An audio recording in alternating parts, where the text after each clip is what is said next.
J'ai du mal à comprendre qu'au XXIe siècle, qu'il y ait encore des Africains intellectuels, incapables de séparer ce qui est spirituel de ce qui est physique. Nous voyons depuis 20 ans une nouvelle génération d'Africains déconnectés de la réalité, qui rapportent tous leurs malheurs, tous leurs problèmes, toutes leurs difficultés à la volonté de Dieu. Votre cousin meurt de famine et de pauvreté, c'est la volonté de Dieu. Vous faites 5 ans de chômage, sans argent, sans caleçon, c'est la volonté de Dieu. Votre neveu se noie dans la Méditerranée en quête d'une vie meilleure en Europe, c'est la volonté de Dieu. Mais finalement, c'est quoi la volonté de l'homme? La volonté de Dieu, c'est toujours dans le mal. Non, ce n'est pas la volonté de Dieu. L'Africain noir doit se décider de prendre sa vie en charge, de décider de changer son avenir. Beaucoup de frères noirs ont abandonné leur charge, démissionné de leurs responsabilités, par peur d'affronter la réalité. Les gens préfèrent laisser les choses entre les mains de Dieu que d'avoir le courage, la niaque de dire au gouvernement ouvertement d'arrêter de les tuer. Pendant que le reste du monde progresse, évolue, transcende leur réalité, les Noirs attendent la volonté de Dieu. Votre maman décède à l'hôpital, devant les docteurs, parce qu'elle n'avait pas assez d'argent pour payer les frais d'opération. Vous dites que c'est la volonté de Dieu. Vous ouvrez dans votre pays une entreprise de vente d'allumettes. 2 jours plus tard, des militaires débarquent pour saisir votre stock. Quelque temps plus tard, vous découvrez que c'est un Libanais en effet qui a tout manigancé pour garder le monopole de vente d'allumettes dans votre pays. Et vous dites que c'est la volonté de Dieu.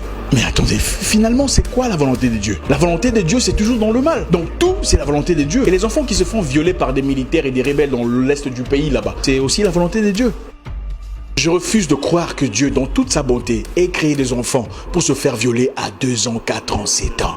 Les Noirs, arrêtons d'être lâches. La condition de peine, de crise, de douleur, de haine n'est pas normale. Dieu ne t'a pas créé pour te voir souffrir. Les Noirs, prenons courage. Je veux que tu prospères à tous égards comme prospère l'état de ton âme. C'est ça la promesse. Cette mentalité où il faut tout prendre et mettre ça dans le même panier, soi-disant que c'est la volonté de Dieu, est une mentalité des froussards, des trouillards, des peureux, des gens démissionnaires, incapables d'assumer leurs choix, incapables de prendre en main leur destinée.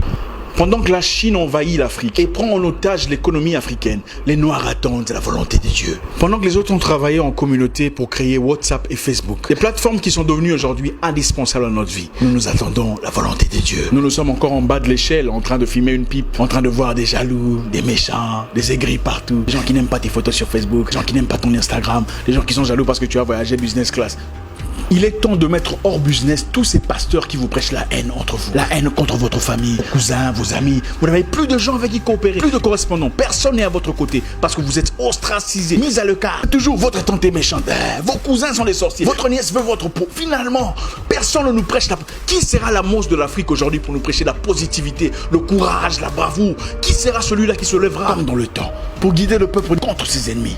On viole votre mère, vous laissez ça entre les mains de Dieu.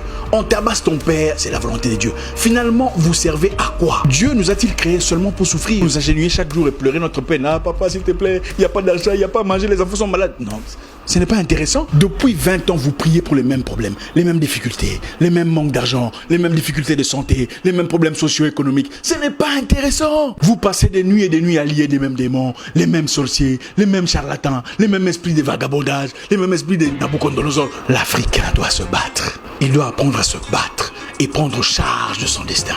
Dieu descend-il du ciel pour laver vos aisselles? Dieu descend-il du ciel pour brosser vos dents les matins? Pourquoi est-ce sa responsabilité de prendre charge de vos choix, de votre pays, de votre nation, de votre situation, de votre communauté? Eh frère, Dieu ne descendra pas du ciel pour écrire ton CV à ta place. Il ne viendra pas finir la corruption, la jalousie, le désordre chez beaucoup des Noirs. C'est notre responsabilité. Je vais vous parler d'un pays très intéressant. Pendant un temps, en Islande, les banquiers avaient foutu la merde dans l'économie. Ils avaient manipulé la finance, paupérisé la nation, pillé le peuple. Dans une série de blanchiments d'argent, les banquiers avaient accumulé au nom de l'Islande une dette de 50 milliards de dollars. Une situation qui manifestement avait déstabilisé l'avenir du peuple. Qu'est-ce que les Islandais ont fait? Ils sont allés dans les rues. Ils ont jeté en prison les banquiers pour 75 années de prison et annulé la dette. Ils ont pris charge de leur destinée. Pendant ce temps, les Noirs attendent la volonté de Dieu. Et si je vous disais que nous ne sommes pas les seuls à avoir été colonisés? Le Singapour, la Malaisie et la Chine qui a été bombardée par le Japon. La Malaisie a eu son indépendance en 1947. Où sont-ils aujourd'hui?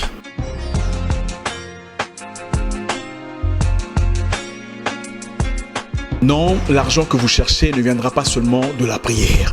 Sinon, vos pasteurs ne vous demanderaient pas de cotisation pour construire leurs églises. Ça aurait été facile, n'est-ce pas? Ils entreraient seulement dans la chambre et faire une prière et dire « Dieu, j'ai besoin d'argent » et directement l'argent apparaît. Ça aurait été génial, n'est-ce pas? Les païens, les perdus, les idolâtres créent le téléphone avec lequel vous me voyez aujourd'hui, avec lequel vous faites des transferts PayPal à votre église en cotisation. Mais vous attendez la volonté de Dieu. La Chine est actuellement en train de faire des recettes massives. Elle produit 95% des sièges en plastique que vous voyez dans des églises. Les chaises où c'est écrit Jésus-Christ derrière. Il y a Jésus-Christ en Chine. Les Chinois ne sont pas chrétiens, mais la vente est destinée aux Noirs. Parce que les Noirs sont incapables de produire.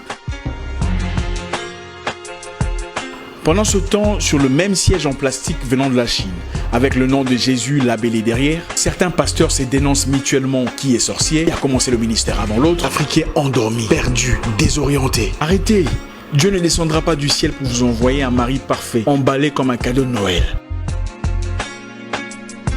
Il vous a déjà donné l'intelligence, la sagesse, de savoir choisir, de savoir percevoir, de voir entre les lignes. Vous sortez avec 17 personnes différentes et aucune de ces relations ne marche. Et puis vous dites que c'est Dieu qui n'a pas voulu. C'est faux, c'est vous qui êtes légère. Dieu a aussi interdit les flirts, les activités sexuelles avant le mariage. Ça n'était pas la volonté de Dieu. Arrêtons de vivre dans l'hypocrisie.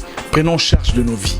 Prenons charge de notre avenir. Finalement, personne ne nous prêche Qui sera la mouche de l'Afrique aujourd'hui pour nous prêcher la positivité, le courage, la bravoure? Qui sera celui-là qui se lèvera? Vous passez des nuits et des nuits à lier les mêmes démons, les mêmes sorciers, les mêmes charlatans, les mêmes esprits de vagabondage, les mêmes esprits de Nabucodonosor. L'Africain doit se battre. Priez pour le salut de votre âme, mais soyons assez braves pour faire face à la réalité.